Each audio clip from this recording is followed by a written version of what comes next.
How many of you are prepared for an incident like this? Get my new book, Sheep No More, The Art of Awareness and Attack Survival, and I will teach you to think like an attacker so you can truly defend yourself. Don't just react, act. Available for pre-order now on Amazon and Barnes & Noble. Sheep No More. Get it.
My name is Jonathan Gillum. And this is The Experts.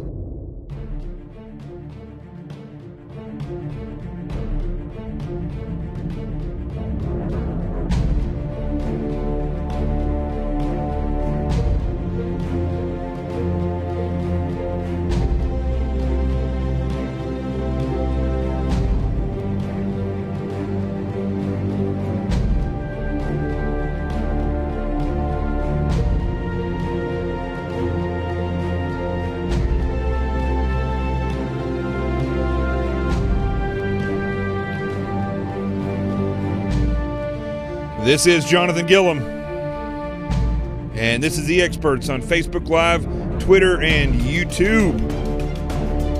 And tonight, we are going to talk about a few things here. We're going to talk about the fact that the head of DNC, Tom Perez, never heard, really don't know who the guy is. Obviously, he doesn't know about the Constitution, so we're going to look Tom Perez up and kind of see what his background is. You know how we like to do that on this show.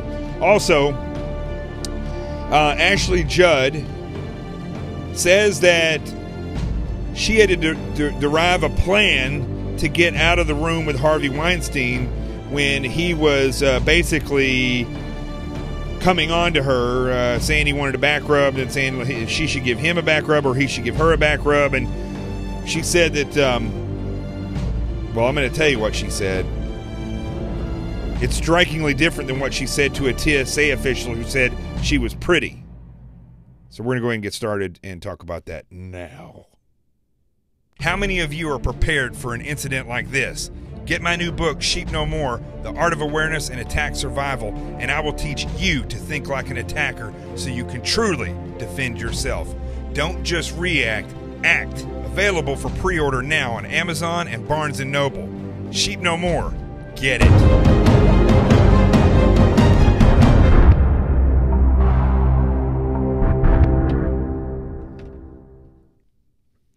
So before we even get started talking about that, I keep forgetting to put up my the thing for my book here. Let me get that down a little bit so you can see my face.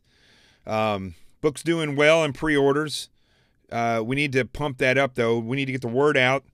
If anybody wants to, really buy a tremendous amount of these books, which would be a huge thing for getting the word out. If you know anybody who's got a ton of money and somebody who wants to basically buy 100 or 1,000 books, I will donate those books to battered women's shelters across the country. So if you know any big money people or anybody who watches this show that they're big donors for different things, I think this would be something that would be excellent for battered women's shelters. Also for universities and different groups, different people like that. But I thought this would be a great way to give back and help some of these women that are crawling their way out of bad relationships where they've been beat up or, whatever, however they've gotten themselves into these positions, to be able to identify where they're most vulnerable and how they can avoid those attacks and what to do if they are caught up in that type of an attack. So that's an idea that I came up with, and I think that it would be a good thing if we could raise some money to do that. Again, also the GoFundMe page, you see it scroll across here. If you donate $50 or more, we're going to get you a signed copy of the book, and that helps keep this show going, which, again, a couple people have donated over the past 2 months, but we've really taken a downturn in the amount of money that's been coming through this GoFundMe page. So we need to pump that up. We need to pump up the name of the show, get the show out there, the book, and this is going to end up benefiting everybody, as I always say. Now, it's not always about me. I want to put something up here, and I want to try something on real quick. I'm going to black the camera out for just a second so that you can see what I got and what I think you guys should also invest in ordering one of these. Stand by 1 second here. Let's see here. Let me get it all on. All right. Yeah, see what I'm talking about? Mm-hmm. This is, let me put it up here on the screen here. This is Warrior Woven, and I know my screen's never really that great, but the Operator series, I believe that's what I'm wearing right here. And this incredible story, if you go on their website, it's warriorwoven.com. What you're going to see is that these hats were made by a former Green Beret in the Army who was in a helicopter crash and suffered a traumatic brain injury. And I don't know how he got into knitting. I've never talked to him. I'm going to try to talk to him tomorrow. And it's interesting because first time I ever wore a hat that a man knitted for me. But listen, it's he's a Special Forces brother, and he's doing it for the right reason. I think he's got like 6 kids. I don't remember how many kids he's got. And his unfortunately, his wife also is a warrior and has fought breast cancer 6 months after giving birth to their first child in 2005. So this guy came up with the idea I guess he's a knitter. That's the way everybody's got their thing that they do. And I talk, he knits. And so he came up with these knitting meanies, not beanies, but meanies. And I believe his name is let me see. I was in here so fast that I forgot what his name is. His name is, help me out with that. His first name's Kevin. Where am I? Hold on a second here. I'm reading this as we go. I don't want to miss out on his name here. He's a first-generation Polish-American whose grandmother was liberated from the ghettos of Auschwitz. Kevin was born to fight. He retired after 22 years 22-year career in the United States Army Special Forces. Just Kevin. Just Kevin. That's all you need to know. So, yeah, warriorwoven.com. I'm telling you, this is the best beanie I've ever had. This thing is awesome. I'm still not sure if this goes in the front or the back. I'm going to have to ask Kevin that tomorrow. But I don't know. Let me know what you think. I think it's pretty awesome. And thank you, Maureen, for getting me in touch with this guy and providing this hat so that I can get everybody notified about this. I'm going to take it off in just a second, though, although this is a pretty cool look. I'd love to do the whole show like this, but I'm not going to lie. These are warm. So my apartment right now is it's not that warm in here, or not that cool in here. So that's it. Warrior Woven right here, folks. So here's what we're going to talk about today. We're going to talk about the DNC's Tom Perez. He's constitutionally ignorant. I'm going to pull up Wikipedia, as I always do. I have a feeling a lot of these people, the more I read Wikipedia, and I give it a hard time a lot of times because people can edit it, but I think these people get this stuff done for them. I don't have a Wikipedia page. Somebody else has to do it. You can't do it yourself, but who's to say you're not standing next to somebody as they do it? Let's see here. Tom Perez, if you're going to say it right. So he obviously doesn't understand the Constitution and why and when the Electoral College was put into place. I'm eager to say I've not gone through this guy's resume at all, so you're going to be doing that with me live, and we're going to see if this adds up to the same resume that everybody else seems to have on here, where they've done little to nothing, and when it comes to their own experience and learning. So we'll see. We're going to go through that in just a second. We're also going to talk. I want to talk about Ashley Judd.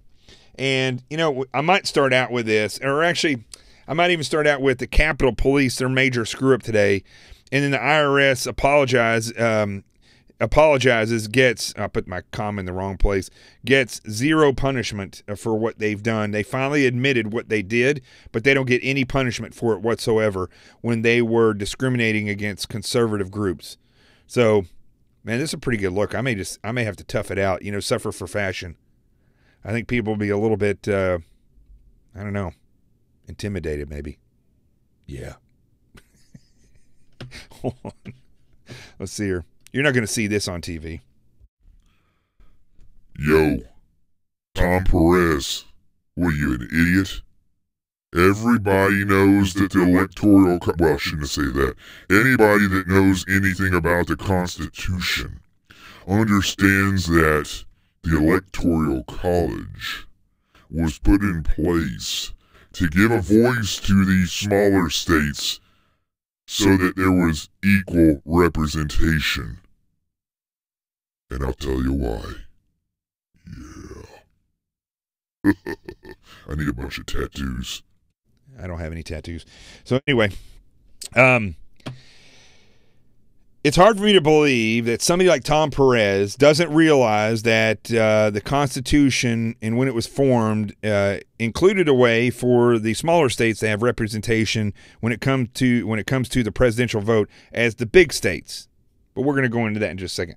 Let's talk about real quick. I think Ashley Judd is a good place to start here. I'll finish up with the Capitol Police because, man, what a major screw-up these guys had, and I think it goes right along with the rest of law enforcement and how they need to come up to date with their tactics, which I've written op-eds on. So I pulled up a video. I have a video here of Ashley Judd. You guys may remember this video. That when she was mad because a TSA person said that she was pretty. Right, so let me scroll down here real quick because I want to show. I had the story pulled up here somewhere. What Ashley Judd said about Harvey Weinstein. Now, where'd this go? Here, hold on one second here. See, I told you every time I start to do, there it is. Fox News refreshes and they change it all up.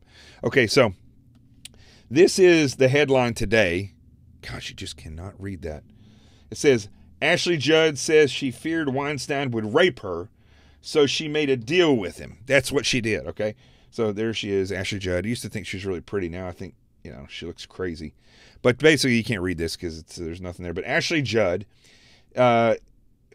she was cornered by Harvey Weinstein. He told her to come up to his room, like he did with everybody else. And she says she escaped Harvey Weinstein's sexual advancements by making a deal, right? She was a rising young actress 2 decades ago. This comes off of FoxNews.com, who had arrived at the hotel suite of this powerful film mogul for what she thought would be a business meeting. Okay. I'm not exactly when this happened, but she, come on, give me a freaking break. It appears to me that anybody who's ever around this guy or was going to meet with him knew that he was some kind of weirdo, okay? So it wasn't, she says, Weinstein first offered to give her a massage. Let's see here. Oh, yeah. She thought it was going to be a business meeting. It wasn't. She says Weinstein first offered to give her a massage. Then, when she demurred, asked her to give him one. And quite a looker this guy is right here, by the way. We hardly ever talk about the looks of this guy. Whew, striking. Not. Rather resembles a Mr. Potato Head. So she says she refused to sit down and surveyed the floor. You hear that? That's fire department screaming down the road here. So she surveyed the floor plan of the suite to plot her escape. So this is what she's saying, okay? This woman went to the suite of a Hollywood mogul, Harvey Weinstein, and she basically, this guy came on to her, was talking about back rubs and you give me a massage, I'll give you a massage. She started getting freaked out, so she started looking for a way to get out of there. Now, this is what she came up with, the way to get out of there. Instead of walking to the door and saying, you're a pig and I'm out of here and I'm going to go straight to the cops and turn you in. No, she didn't do that. She made a deal.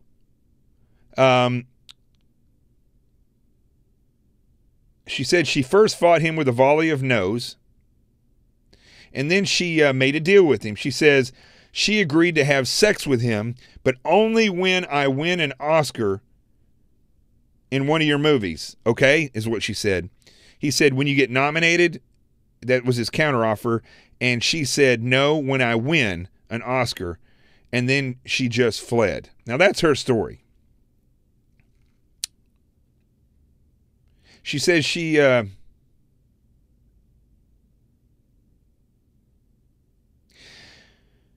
said she remains of two minds about how she handled the shocking situation. I am proud of that.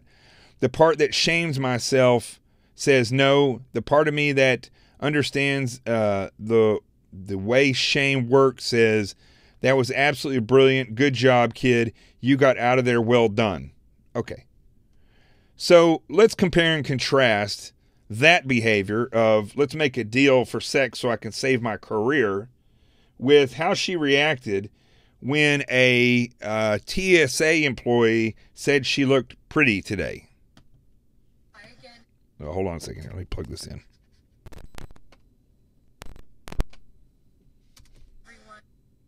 Judd from one of the busiest and largest airports in the world, and I want to give a follow-up Facebook Live. Now, I've done 2 Facebook Lives after having done none before, about my experience with some everyday sexism. I'm very happy to report that the manager with whom I spoke immediately apologized because I had a list of items to review with him, including being called sweetheart, after which I immediately said to the gentleman, I am not your sweetheart, I am your client. And when I explained that was item number 1 to the manager, he said, I apologize. And then I went through the other items, which you can see on the Facebook Live. Hey, somebody just said I'm awesome, peace back to you. I've never done this before, it's amazing. Ciao. I'm going to find this other Facebook Live.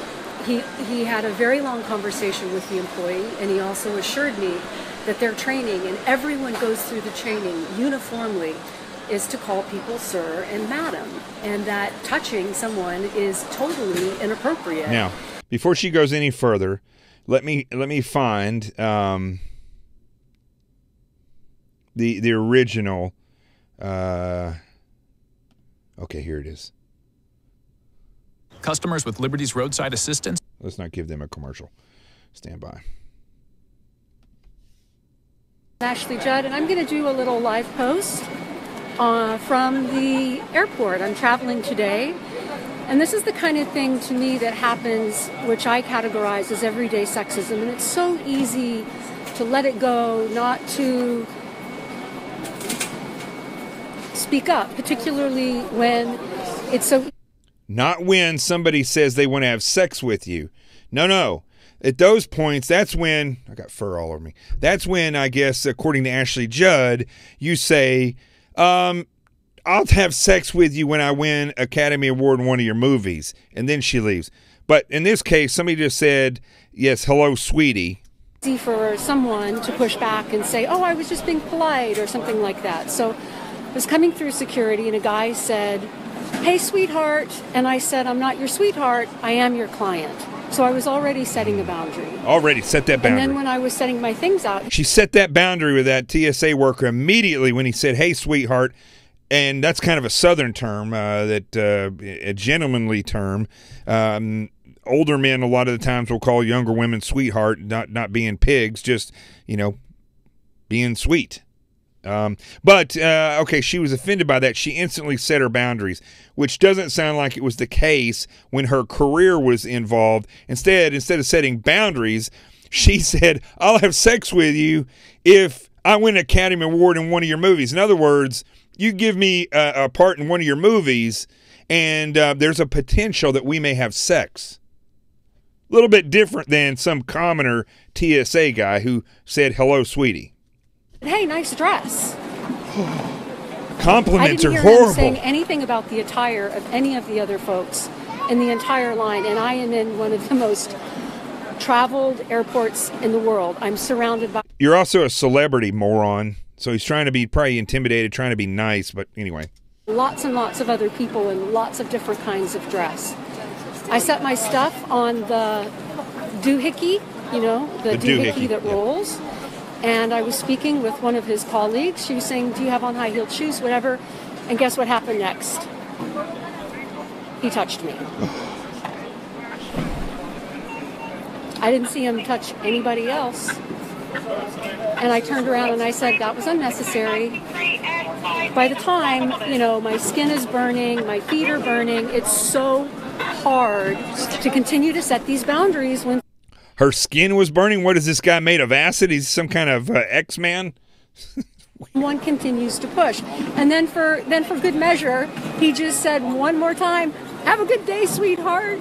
So I have plenty of time. I'm really early for my flight, and I caught my breath and I said my prayers, and my intention is to put principles above personalities. I'm not here to be controversial. I'm not here to be combative. But I asked for a manager, and I introduced myself, so and I shook his hand, and I asked for his name, and I explained the situation, and I also explained that there were lots of other people who saw it. So that's my first Facebook Live post in real life. Okay. My mouthpiece in. So she must have dry lips. She keeps touching her lips. Usually when people are, I don't know. I'm not going to go into that. Could be lacking water because of medication. I don't know.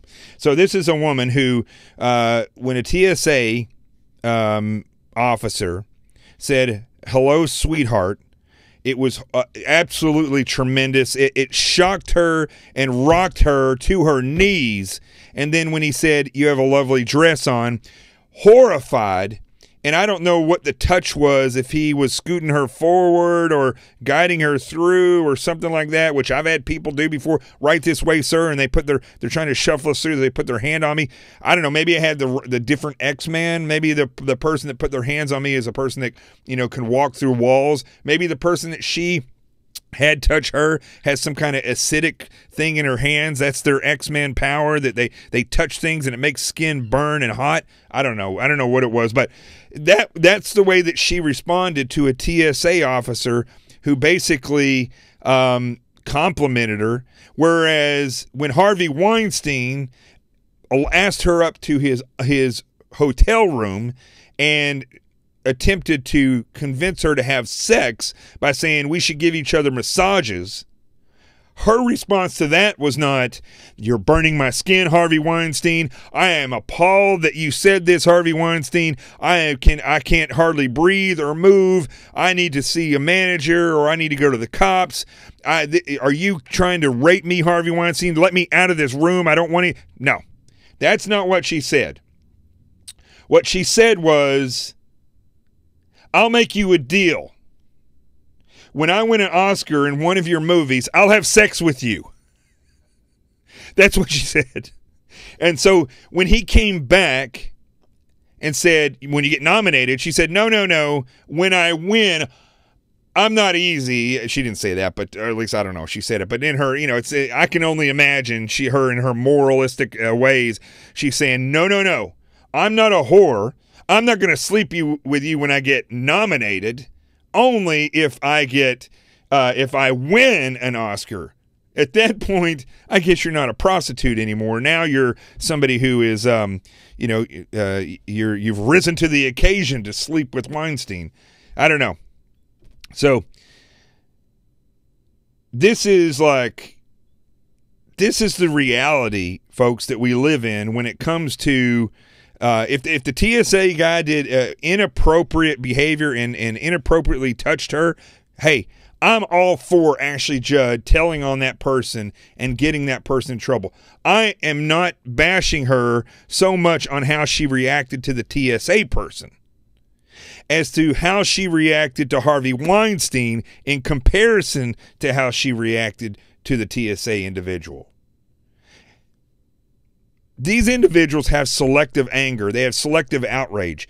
A commoner, and I even wonder if the TSA individual had dark skin, would she have reacted the same way? If the TSA individual was a female lesbian, would she have reacted the same way?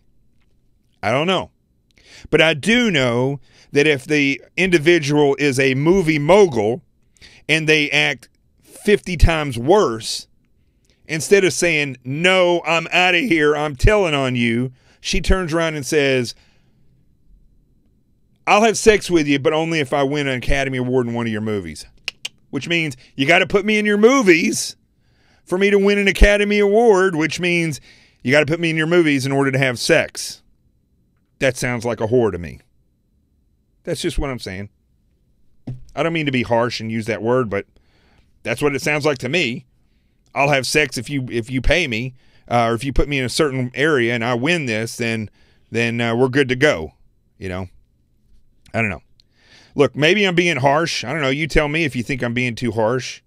But if I have to look at the way she's reacting to this TSA individual, and she's freaking out over this, doing a Facebook Live and going crazy, and you compare that with, let's say the TSA guy said, "Why don't we give each other back rubs?"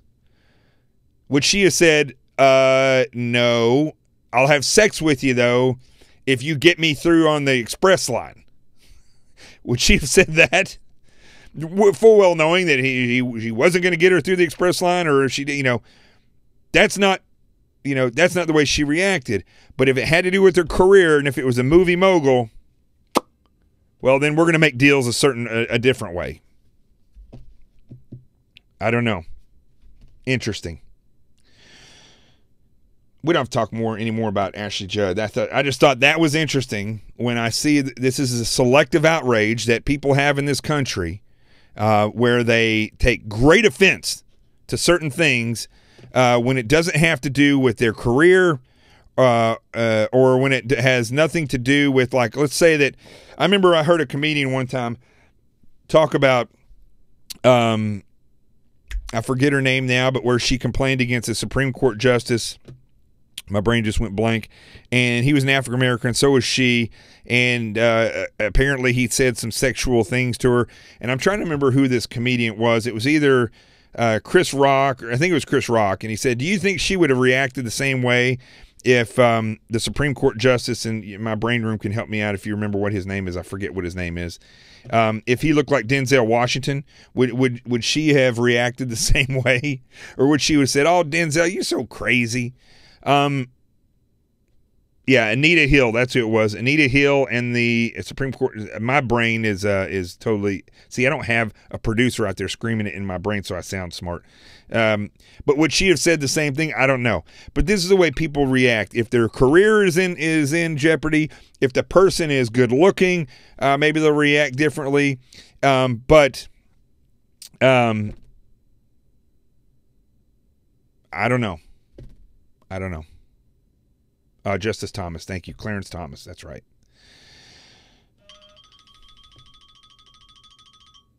That's my email ringer. That's something else, isn't it? Otherwise, I don't hear it. All right, so is this show raw or what? You know what? If I ever get a radio show, I think I'm going to do the same thing. I'm going to let all the ringers go off and do all this stuff. And let's see here.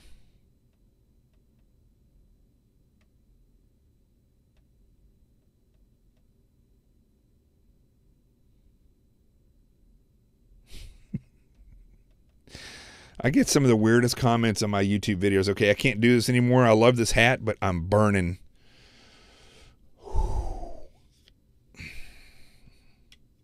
Okay, there you go. I'm going to do the Ashley Judd.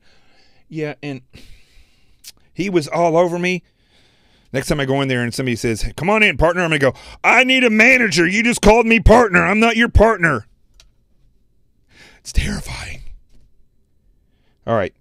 Let's go to the A block, and I want to talk about Tom Perez for just a second, so let's do that now. How many of you are prepared for an incident like this? Get my new book, Sheep No More, The Art of Awareness and Attack Survival, and I will teach you to think like an attacker so you can truly defend yourself. Don't just react, act. Available for pre-order now on Amazon and Barnes & Noble. Sheep No More. Get it.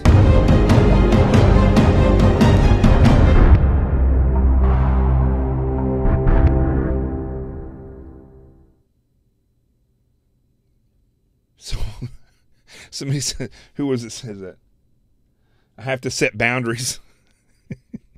That's right. Somebody calls me partner.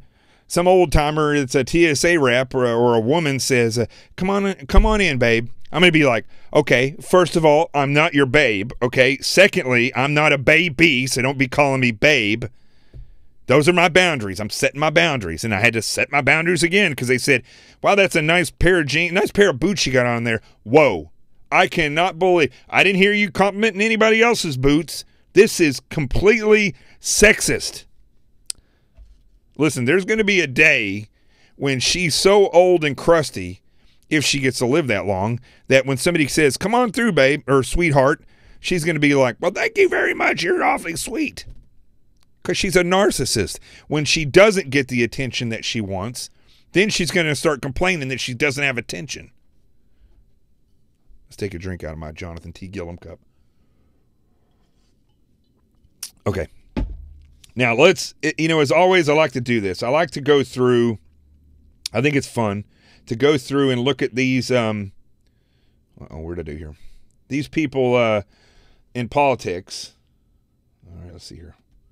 Come on up there. This is Tom Perez. I've really got to get the lighting fixed on this thing. And he's the guy that is now head of the DNC. Tom Perez. And he believes that the Constitution, or that the Electoral College is something that was created after the Constitution was formed. So I'll bring up the story of that in just a second. Let's just look at this guy's background. He's born in 1961. He is born in Buffalo, New York. Graduated Brown University. Here we go, folks. Oh.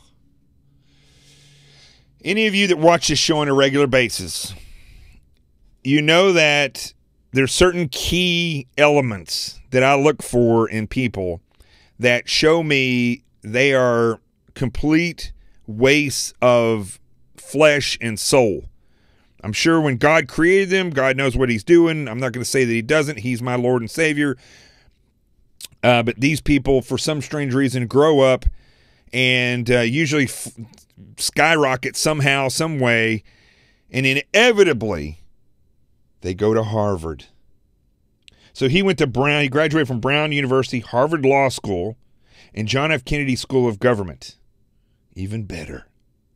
The John F. Kennedy School of Government, the same one that was going to pay Chelsea, a.k.a. Bradley Manning, the traitor, the treasonous traitor that was paid to have a body of a woman by your taxpayer money while he sat in jail for life but was let loose and released on this world by Barack Obama. Yeah, that same Kennedy School of Government. He worked as a law clerk.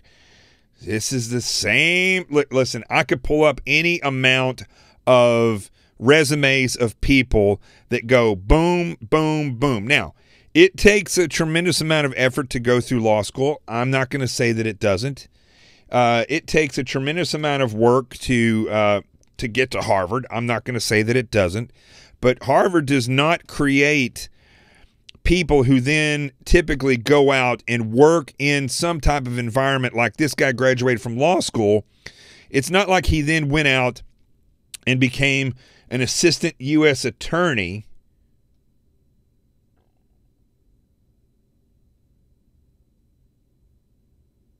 Or that he became a small town lawyer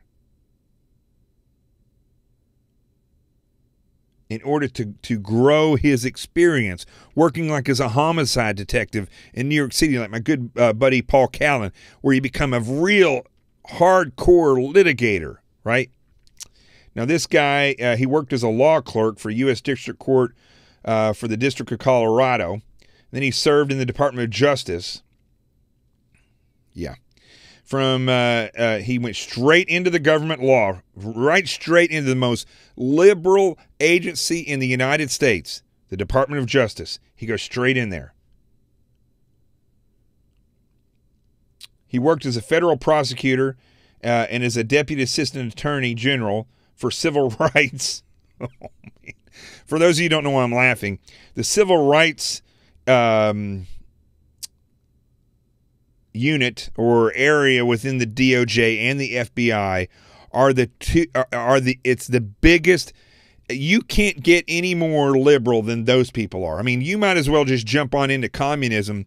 Those people, I can guarantee you, if Barack Obama had somehow finagled his way, or the Clintons had won and they turned this into some kind of a communistic / socialistic, or Bernie Sanders had won and they went down that road where they tried to do normalization and go down the road of communism, I can guarantee you that the DOJ and the FBI civil rights area in both of those agencies would be the henchmen that they would use in that fascist communist type of leadership. He worked as a honestly, I have never read this biography before today, okay? So he graduated from Harvard. You know right off the bat I don't like him. He then goes to and clerks at U.S. District Court, straight into the DOJ, into the most liberal place you can go in government, which is the civil rights unit or area within the DOJ. And then he works as a special counsel to Senator Ted Kennedy. Senator Ted Kennedy. Doesn't get any more liberal than that. He served as a director of the Office of Civil Rights for the U.S. Department of Health and Human Services. Hey, right, same kind of, you remember last night when I was talking about Ben Sasse and how Ben Sasse went boom, boom, boom, boom, boom and was up here? Well, here you have another one. Almost the exact same resume, few different places, but Ben Sasse graduated Harvard and then went in, was a chief of staff in the Department of Justice.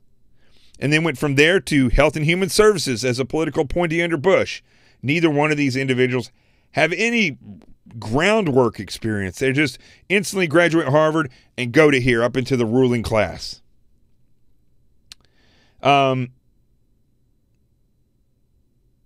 He was admitted to the Maryland bar in 2001 and was appointed by Maryland Governor Martin O'Malley to serve as the Secretary of Maryland Department of Labor, Licensing and Regulations. You see, this guy never served as a litigator.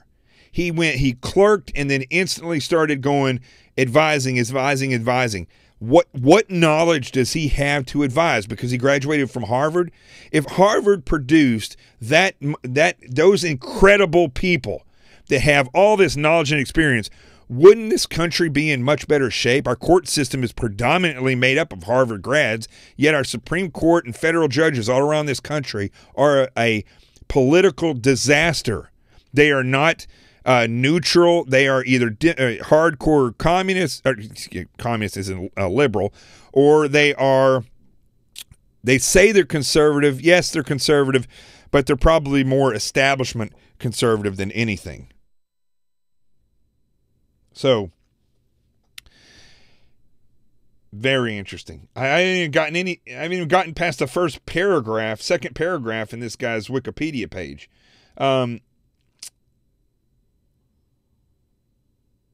He was nominated by President Barack Obama to be United States Secretary of Labor.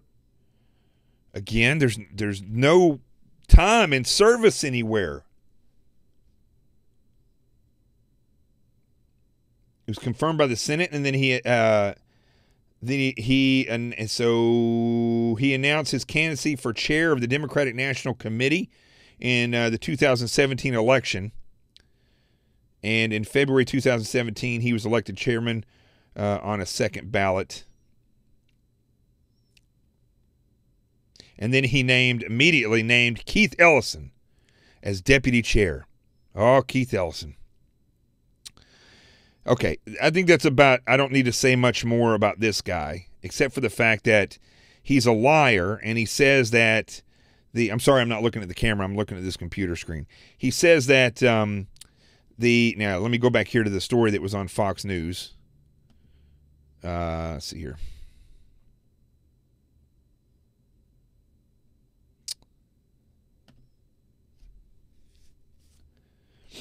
Okay, so DNC head Tom Perez falsely claims Electoral College not a creation of the Constitution. So, the Electoral College, this is his words, is not a creation of the Constitution. Perez said during a lecture at Indiana University Law School, it does not have to be there. And as the article goes on to say, the Electoral College, a mechanism for indirect election of the president created by the Founding Fathers as a compromise between smaller states and larger states, is clearly laid out in Article 2 of the Constitution. Each state shall appoint, in such a manner as the legislature thereof may direct, a number of electors equal to the whole number of senators and representatives to which the state may be entitled in the Congress. And, of course, that's political speak, so it's kind of hard to understand. But this is basically what it boils down to. If you took a map of the United States, and anybody that knows me knows I'm not that great of a writer. Hold on one second here. Rico's over there complaining about something. So if you take a map, I need a chalkboard behind me. I'm going to draw a crude map of the United States. Okay, I've done this before, and it's when I say it's crude, it's crude. It goes down there. Okay. This is a terrible drawing of the United States. It looks like a tooth more than anything. I don't know if you can even see it. Hold on. Where is my...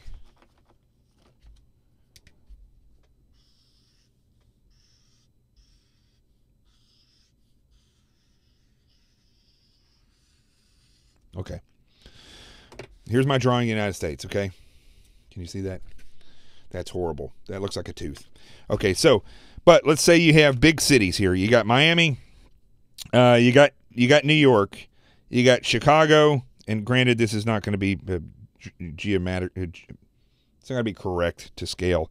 You got, let's say, Dallas, You got Seattle. You have L.A. down here. You got San Francisco up there, and you got other cities around the country. Okay, so let's just say these, for instance. These are where the big cities lie, somewhere in and around here. Okay, so that is where the majority of people live in this country.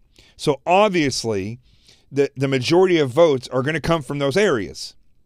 So what the Electoral College does is, in order to make sure that these big cities that you see, roughly drawn here where the dots are, that these big cities aren't electing the people that they want to the presidency, that the rest of this country, as you can see right here, that the rest of the country in this area or in this area right here, they may not agree with the way that with that politics, right? And so what these different political parties have done, and I don't agree with these political parties, is they've gone and they've identified these big cities where the majority of people live, like here in New York where I live, and what they do is that's where they campaign to win, right?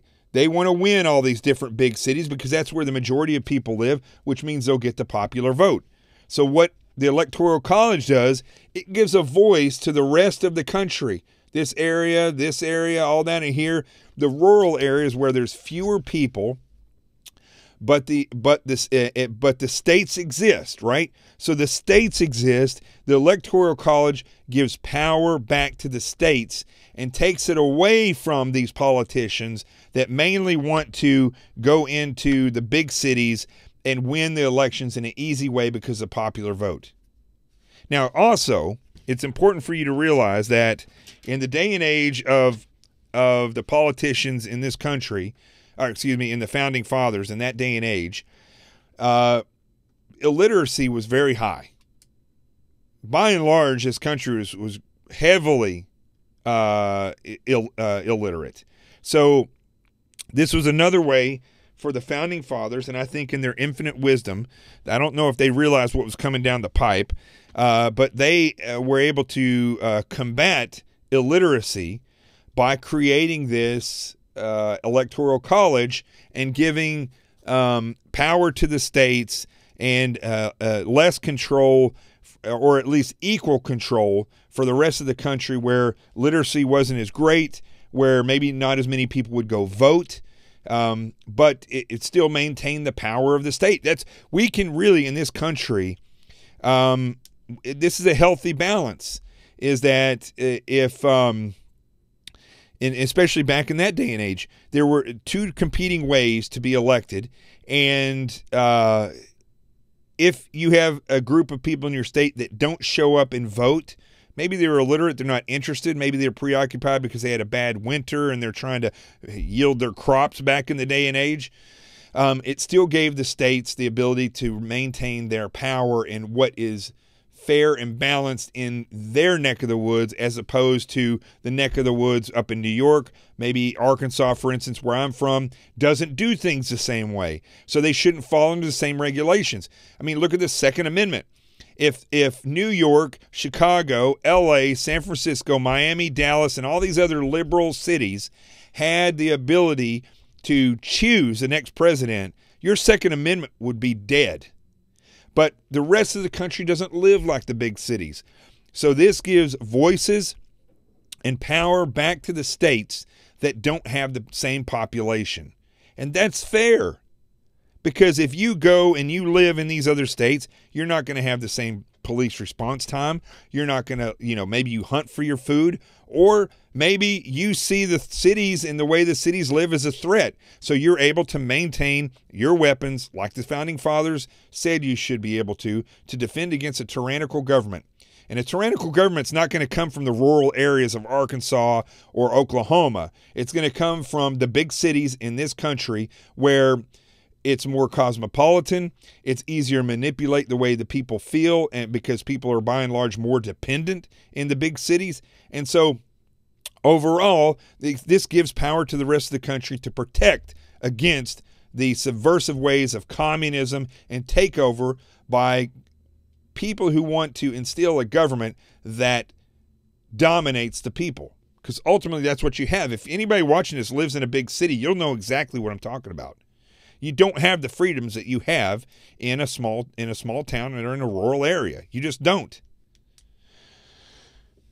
Now, this guy's an idiot.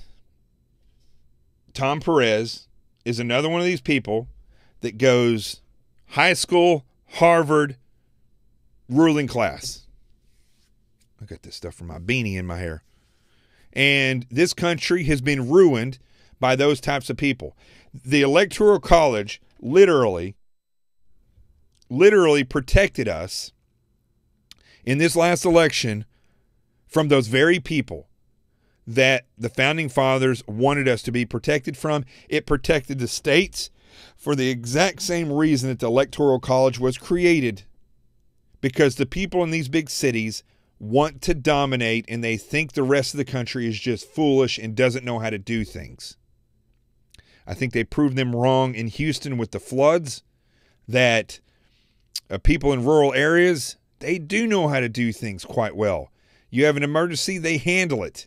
You know, you have a hurricane come through New York, New Jersey, it's a freaking disaster.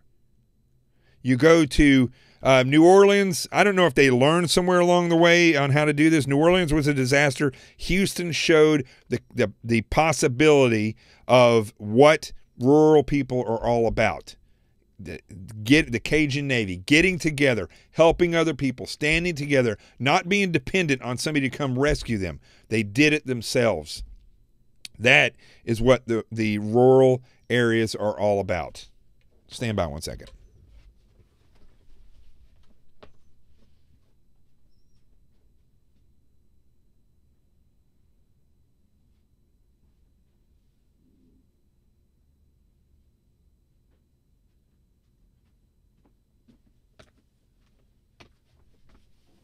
This deadgum dog is over there crying. It's driving me crazy.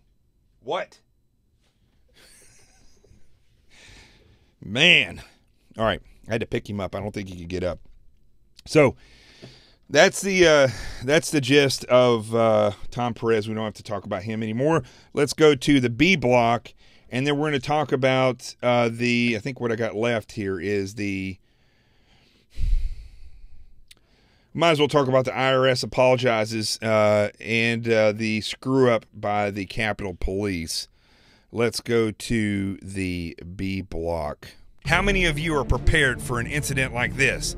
Get my new book, Sheep No More, The Art of Awareness and Attack Survival, and I will teach you to think like an attacker so you can truly defend yourself. Don't just react, act. Available for pre-order now on Amazon and Barnes & Noble. Sheep No More. Get it.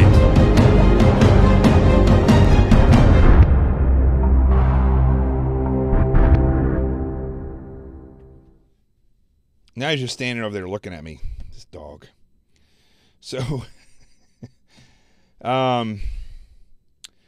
so Trump's DOJ, they call it the Trump DOJ, but really the reality is, folks, the DOJ is over years and years. You can't. Look, I know we got to have a come to Jesus talk about the Bushes, okay? George Bush 41, Bill Clinton, George Bush 43. Let's leave Barack Obama out of this, okay, for now. 41, Clinton, and 43.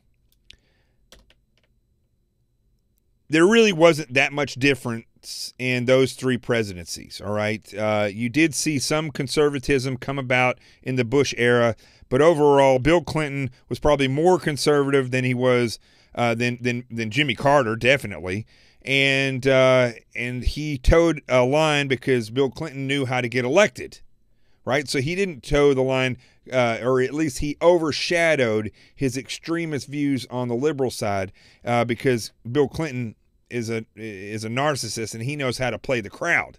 So let's be honest, the DOJ has, since the first Bush, has been on a downward spiral to the point where it was completely indoctrinated by, I think, subversive groups and leftists, not just liberal people, leftists, people who you may be liberal, but you're nothing compared to these people.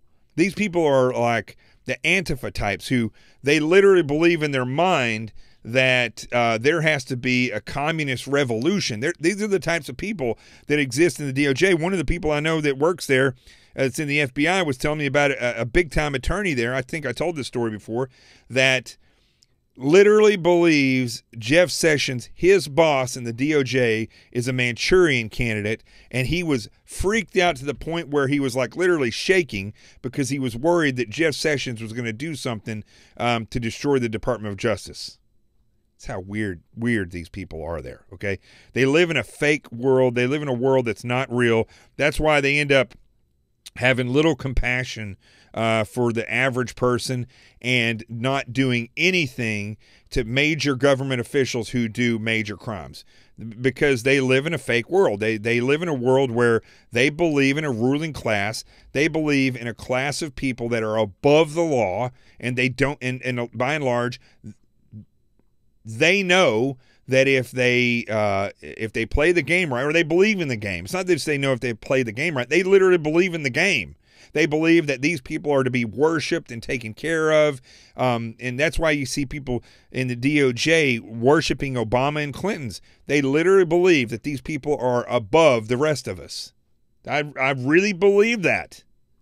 And so the DOJ is not Trump's DOJ. It's the DOJ under Trump's tutelage, or under his tenure. If Trump wanted it to be his DOJ, he should go through and clean that place out. However you can get those people out of there, make it miserable on them so they quit, or you go in and systematically look for things like with the IRS, where you go through and just fire people for this stuff. Lois Lerner, this weirdo right here, man, I hope I see her on the street one day. This is one person that if I get to see on the street one day, I'm going to tell her exactly what I think about her. She is a disgrace. She is, I believe, a communist, and she is a subversive, nasty individual who literally blocked groups from getting a tax-exempt status because they were conservative, and then destroyed, oh, gee, doesn't this sound familiar? Destroyed or lost emails. They're just lost. We don't know where they are. Even though all government emails are backed up, tremendously backed up, somehow Lois Lerner and the rest of them, their emails just kind of disappeared. Sounds very familiar, doesn't it? This is a game that you can play over and over again when your president and the people that are running your agencies are all nefarious and are on the same organized crime team. Then you can say, our emails are gone. I mean, look, anybody else, you don't have to say who you are. If you work in the federal government and you lost your emails are never lost. Come on, that's a freaking lie. But they basically got away with it. Nothing's going to happen, and they had to apologize. And apologies don't do anything. Who knows what the ramifications were? Maybe some of these groups were called Patriot this or Patriot that, but they were to help out veterans who were committing suicide. They don't get the nonprofit status. They don't go into business. Veterans kill themselves. There's ramifications like this, folks. Maybe somebody wanted to start a nonprofit. They sunk all their money into it. They're waiting for their status. They don't get it. They lose all their money. Maybe they commit suicide, or maybe they just go away, and because they go away, the quality of work that they could have done for somebody doesn't work. People starve to death, die, whatever. Nonprofits a lot of the times they do work in areas where it's very critical. But because they had Patriot or something in their name that was conservative, they would put the squash on it. And these people lied, and nothing came of it. I find that sickening. So this DOJ is not Trump's DOJ. It is not even the United States DOJ. This DOJ serves the ruling class, and by and large, the leftist ruling class. It doesn't serve the conservative ruling. I mean, the conservative ruling class, the reality is they are the establishment. They're not going to rock boats. They're in the game the same way to win it. And so, if that makes sense.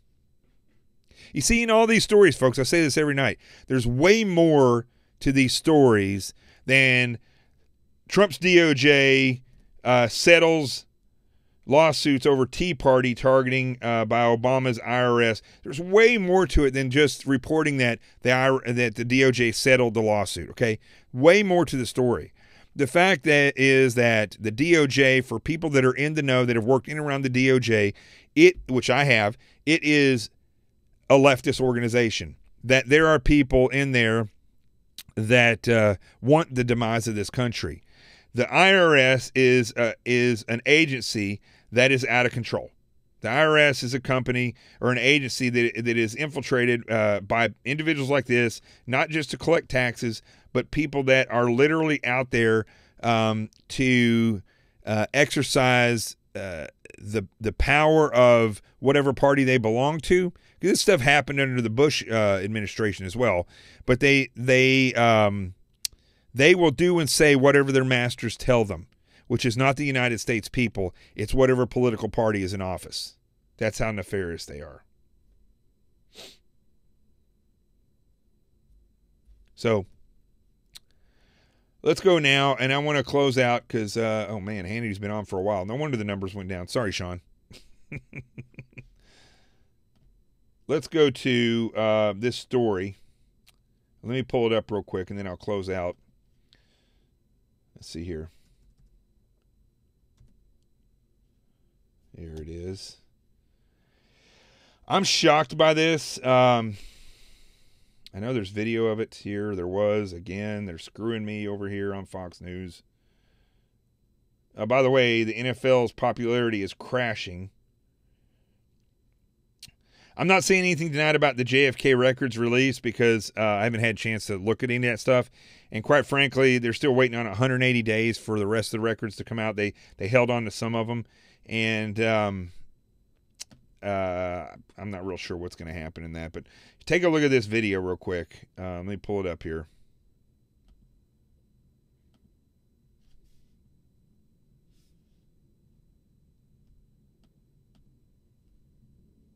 Stand by. This happened, I guess it was today.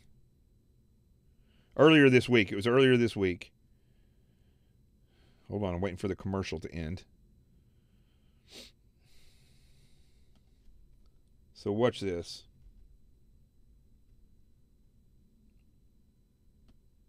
Stand by.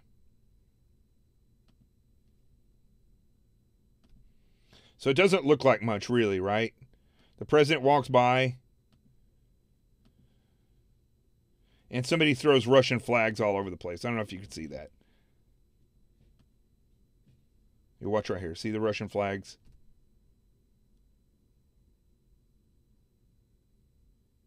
Okay. So, yeah, somebody threw Russian flags all over the place, right? Not that big a deal, it seems like, okay? There's some protester in there. Well, here's the deal. This was at the Capitol building. And the liberal protester earlier this week, this is off FoxNews.com, they infiltrated a group of reporters in a secure area of the Capitol, tossed many Russian flags, and shouted treason at President Trump. This guy had been on the watch list before Tuesday's incident. Now, folks, this is unbelievable. And I can't help but think that this guy was allowed to get into that position. He's a protester. He's identified as Ryan Clayton, an activist from the anti-Trump group who was later arrested and charged with unlawful conduct. I cannot believe that this was an accident, that this guy was able to sneak in and figure it out. One of two things happen. Either somebody in the Capitol Police is a part of this and is working, another one of these leftists that is just like the special agent in charge somewhere in Colorado. There's with the FBI or with the Secret Service, who comes out on her social media and says she's not going to protect President Trump. So either there's a Capitol Police officer that's like this and who allowed this guy in, or I believe a congressman allowed this person in. It's possible. It's possible that that the Capitol Police just dropped the ball and weren't paying attention, and this guy used an old visitor's pass to get in.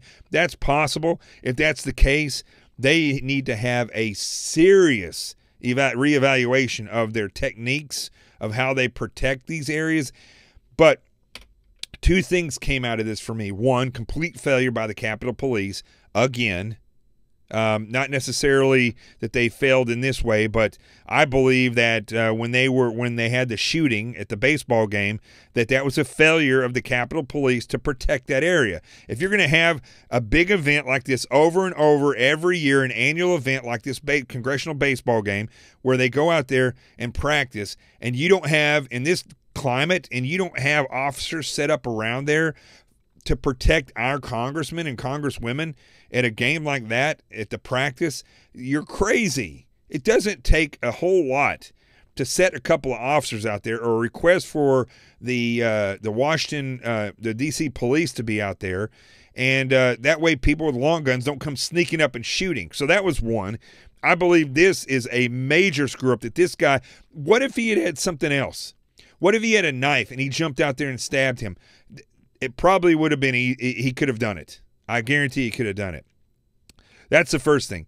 The second thing is, why is the media, again, I keep saying this on a daily basis, the media, there's nothing in the Constitution that gives them any special treatment. They're not as Brian Stelter said on CNN, idiot, they are not the fourth estate, right? I don't know what they even mean by that. There is no fourth branch of government. It's we the people, right? And the First Amendment, where it says freedom of press, it's not talking about media. It's talking about the ability to distribute and disseminate information using the printing press without having to worry about retribution from the government. It says nothing about whether or not a company that calls itself a journalist should be allowed into areas that are secured. You and I are not going to get in there. We're not going to go to the White House. You and I don't fly on Air Force One. Even if we have legitimate questions that we want to ask, you're not going to get it, right? The media is not the watchdog of government like they've portrayed themselves as, and there's nothing in the Constitution that says media and networks and journalists are to be given special privileges to be close to our government. In fact, it is one of the biggest national security threats to our government is the fact that these people, these paparazzi, that's what they are now. They're so close to our government officials that our government officials have developed relationships with these people to the point where they collude with them if they want information released, or if they, want to manipulate the people, they'll put out certain information. This is a vital national security threat. The media should be treated like anyone else. They should not be given special passes. They shouldn't be given special privileges. They shouldn't be in our White House. They shouldn't be on Air Force One. They shouldn't be in the congressional hall where other people are not allowed to go. Nothing. They are no one. They don't do us a service. Here's the reality, folks. Talk to my friend Drago, former Navy SEAL that lived in Poland before he became an American citizen. He was a part of the underground there, running I think he was printing stuff with a printer or a typewriter, and he spent 3 years in jail, 2.5 years in jail. He was part of the underground. It wasn't the media. You know what the media was doing? Propaganda. But Drago and his buddies, they were giving out information that was against the government, but it was truthful, and they made it illegal. Meanwhile, they used the media as propaganda. So that's the problem that we have here. These big networks, they are scam artists, and they are propaganda tools for these corrupt government officials, and they should not be anywhere around our White House at all, or Congress, or anything else in government. They should do away with media passes, do away with relationships with the media, and they stay out there and they do their thing. And then if we want clarity and transparency from the government, then they should do what I'm doing right now. Look, I'm reaching hundreds of people, thousands. When I get through this, there's going to be thousands of people that we've reached. Imagine if they were doing this every night. You know, they could have tens of thousands of millions of people informed, and that word would spread. Then the press could pick it up and they could manipulate it that way, but it wouldn't be so closely related to the government. So there you go.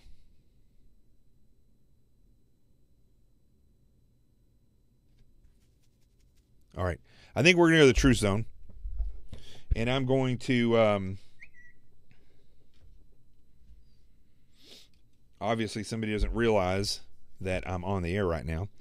So I'm going to go to the truth zone and close this up. If you got anything, you can always reach me on Twitter, jgilliam_seal, and on Facebook at Jonathan T. Gilliam. Make sure that you like my page on Facebook, that you follow me on Twitter, and subscribe to my page on YouTube. Also, you see it here all night, Sheep No More, The Art of Awareness and Attack Survival. You can pre-order it. You know, it's going to come out December 12th. That's only a little bit more than a month away. So we got to get the numbers up. We should be having like 20, 30,000 books already ordered. It's not quite to that. So we've really got to get on board with this and get this thing sold. So do what you can. Listen, if you've got to write, I'd love to have 1,000 people write Fox News and tell them to have me on, or to write Sirius XM Patriot Channel and say, you got to have this guy on more. Do whatever you can. Put the pressure on so that we get this book out there and get it sold. People need to know what's in this book.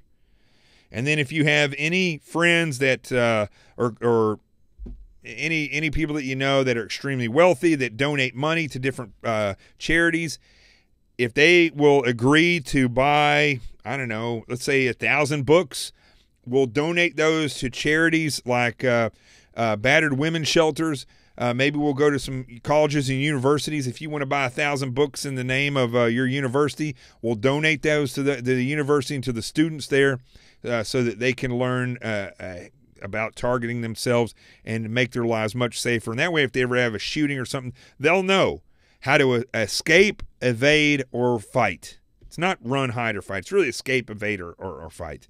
And that I do clarify these types of things in this book.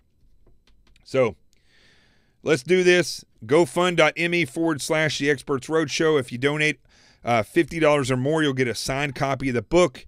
And we got to get these numbers up, folks. Donate to the show. If you haven't donated, donate. Remember, we can do a tremendous amount if everybody gives a little. And I know, listen, I haven't had this happen or that happen. We're not fighting cancer or somebody didn't die.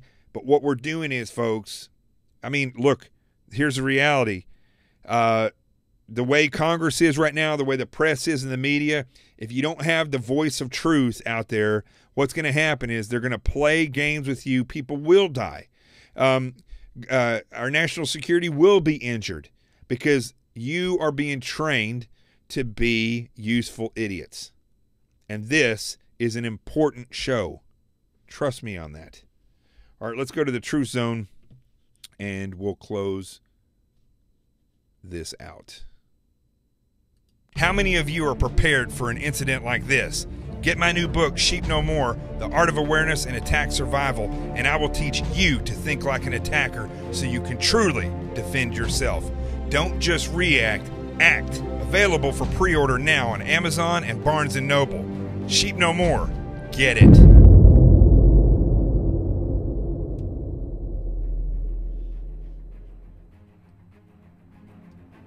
I put the hat back on. Don't forget, where'd my card go? There it is. WarriorWoven.com. That's a cool card too, by the way. Go check them out. Former Green Beret. Knitting the hats now, and I'm wearing one. So here's what we learned today, folks. Same thing we learned yesterday and the day before. Harvard graduates are destroying this country. I'm sure there's great Harvard graduates out there that do a tremendous amount. But by and large, the ones that jump straight from Harvard and go straight into the top of these agencies, or go to become senators, or I don't know, doing all these policies and stuff like that, they're destroying this country. We need to be advised and be alert to that. The reality is, folks, the DOJ is a leftist agency. The top of the FBI is a leftist agency. We need to be aware of that. The IRS is ran by leftists, and they just get slaps on the wrist like the rest of these ruling elite. And I use that word elite very liberally. There's no crime and punishment for these people. There's do whatever you need to do to further your ideology or your political party, and if you get caught, you'll be all right. Because ultimately, the people that do this work in these agencies at these higher levels for their political allies, they're doing the work of their henchmen. And ultimately, they're not going to burn. There was a day and age when people burned. But that largely stopped with the Iran-Contra case. What you see now, and what's progressed now, since the Clinton, Obama era, is people that are so established, these operatives are so established for these different political parties, these two criminal private organizations. There's so many of them in places that literally,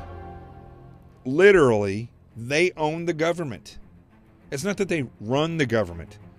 We do that. The workers do that.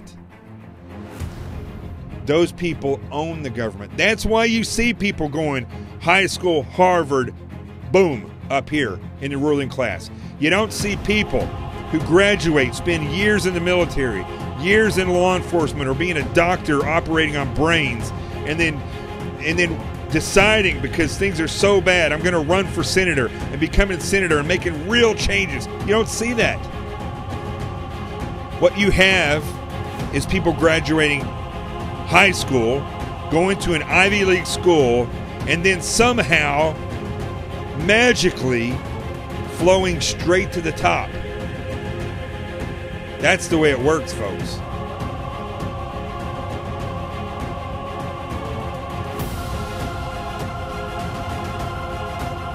That's the way it works. Tangled up in the cords. So, he's crying to get up here. It's important for us to stand together.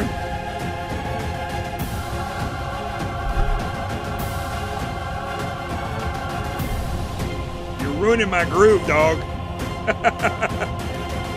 You know what I'm saying. I say this every night. Here's the facts.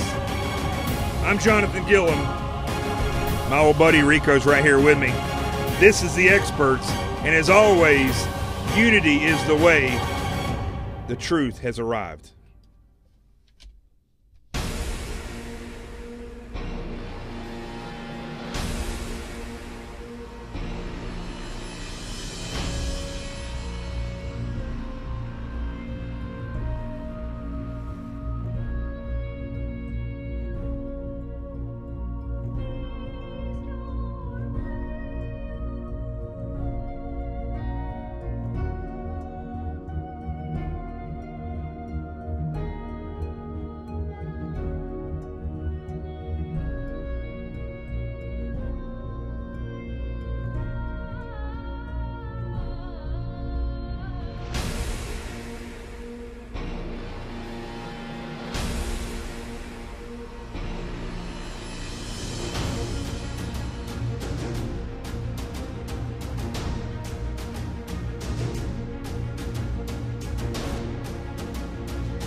I'm Jonathan Gillum, and the truth has arrived.